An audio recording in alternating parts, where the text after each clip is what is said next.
Finalizamos aqui o nosso estudo de enzimas. Vamos para finalizar energia de ativação e cofatores e coenzimas. Pessoal, quando eu falo de energia de ativação, mas antes de falar de energia de ativação, eu quero só memorizar aqui com vocês, para vocês saberem que uma energia de ativação é a energia inicial para que ocorra uma reação química. Então, eu tenho aqui, para haver essa reação química, é preciso de uma energia. E essa energia, certo? Ela é chamada de energia de ativação, ou nada mais, energia essencial. Ok? Um exemplo que nós temos aqui é no nosso metabolismo. Para que ocorra o metabolismo, certo? A quebra de alguma substância na digestão, ou alguma outra parte do nosso corpo, nós temos aí o metabolismo. Para ele ser iniciado a reação química é preciso a energia de ativação. Essa energia de ativação vai gerar uma certa velocidade, certo? Aumentando a temperatura da célula. Então, se eu tenho essa reação química ocorrendo ali em uma célula, é gerada essa energia de ativação. Essa energia de ativação tem uma certa velocidade e essa velocidade vai formar calor. E esse calor pode gerar um grau elevado de temperatura dentro da célula, pode levar a célula à morte. É aí onde entra as enzimas. Vejam, eu tenho a energia de ativação, ela é fundamental para dar início a uma reação química, sendo que com uma certa velocidade irá aumentar a temperatura, certo? Ou seja, essa energia é em forma de calor e pode gerar morte aí de uma célula. Já enzimas, ela vai entrar com uma ação catalisadora para diminuir essa energia de ativação. Então, só para vocês entenderem aí um pouco sobre o que é energia de ativação, que é energia inicial, não para repetir muito sobre isso, mas que a enzimas, ela age em cima dessa energia de ativação para catalisar, para diminuir o calor, a temperatura, para que não ocorra lá um dano na célula, tá bom? Então, quando nós falamos em enzimas, existem enzimas que elas são conjugadas. São aquelas enzimas que elas não estão só, elas estão agrupadas a alguma substância, ou uma substância orgânica ou uma substância inorgânica.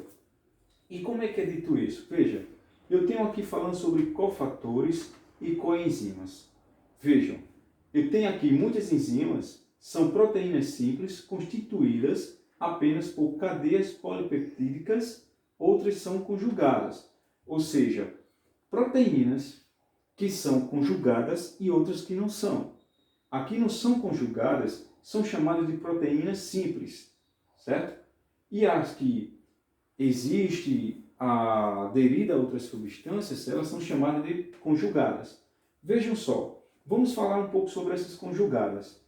Eu tenho aqui a parte proteica denominada apoenzima e a não proteica denominada cofator.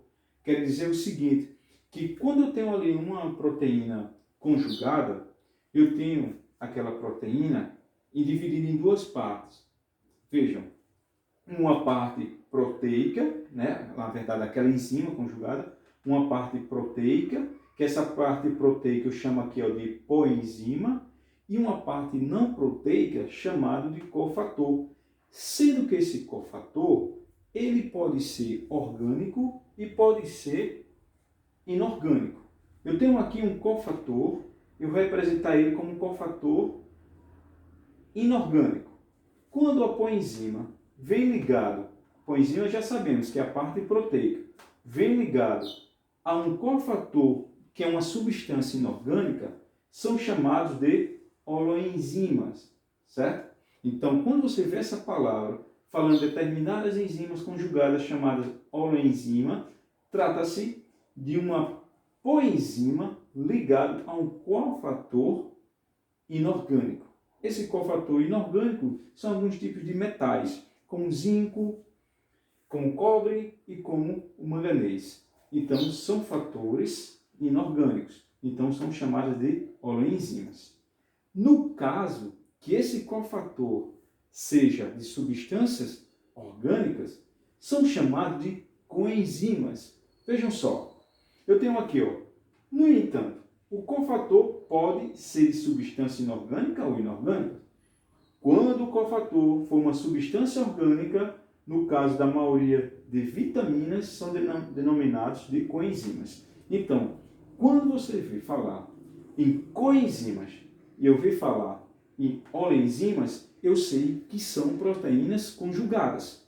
Mas para você identificar quem é de substâncias inorgânica e quem é de substância orgânica, vocês têm que saber memorizar o nome. Eu tenho aqui holoenzima, que é de substância inorgânica, e eu tenho coenzimas, que é de substâncias orgânicas. Então eu tenho, no caso aqui, a maioria de vitaminas, certo? Eu tenho um exemplo aqui de vitaminas, e no caso da holoenzimas aqui, eu tenho exemplos de substâncias inorgânicas, são elas o manganês, o zinco e o cobre.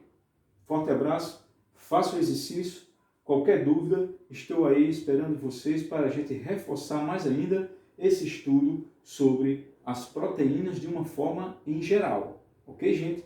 Forte abraço.